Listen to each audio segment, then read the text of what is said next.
Hi friends, I am Divya. Lesson 11 इसमें सीखेंगे the subject and predicate. Subject और predicate sentence से बने होते हैं। सेंटेंस को दो भागों में बांट देने को सब्जेक्ट और प्रेडिकेट कहते हैं। हम इसे सब्जेक्ट और प्रेडिकेट में सेंटेंस को बांट देते हैं। अब देखिए कैसे बांटते हैं। सेंटेंस है ये, हेल्थ इज़ वेल्थ। तो हेल्थ हमारा सब्जेक्ट है और इज़ वेल्थ हमारा प्रेडिकेट है। इसमें ज़्यादा कुछ है नहीं।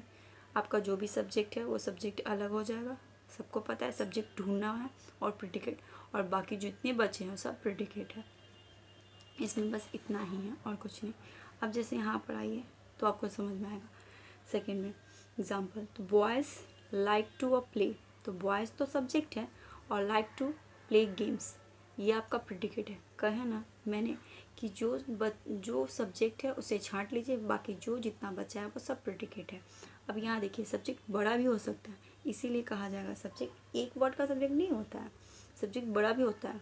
इसीलिए जैसे the young boys for our colony, जो हमारे यंग बॉयज़ है हमारी कॉलोनी में, वो like to a play games, वो पसंद करते हैं खेलना। तो ये इतने सारे क्या है, सब्जेक्ट है, और ये क्या है, प्रेडिकेट है।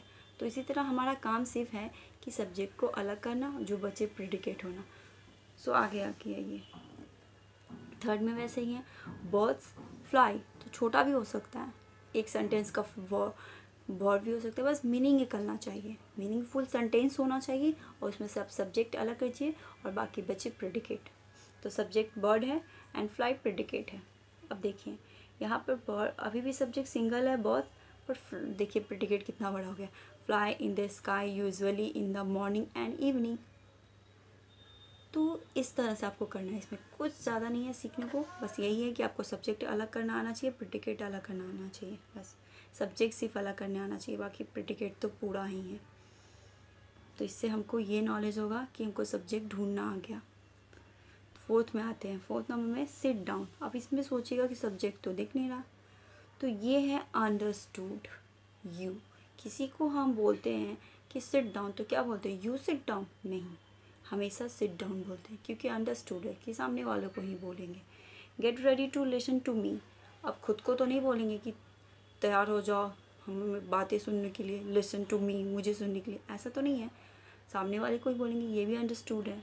Obey the law of your country, ये भी एडवाइस है। एडवाइस खुद को तो देते नहीं है, सामने वाले को ही देते हैं। हम बता रहे हैं कि अपने देश की लॉ के, अपने देश की लॉ को हमें सम्मान करना चाहिए। तो ये सब किसी को ही बताते हैं, खुद को नहीं बताते हैं। तो ये अंडरस्टूड है, यू आया है। इसमें आपको सब्जेक्ट और प्रेडिकेट ढूंढना नहीं है, और ढूंढना भी है तो अलग से आप इसको जोड़ सकते हैं कि यू, तो ये तो मीनिंगफुल ही नहीं हुआ, आप सिट डाउन। सो इसमें ढूंढने की ज़रूरत ही नहीं है। आई होप समझ में आया होगा। इसमें कुछ नहीं है, सब्जेक्ट ढूंढना सीख लीजिए, बाकी सब प्रेडिकेट है।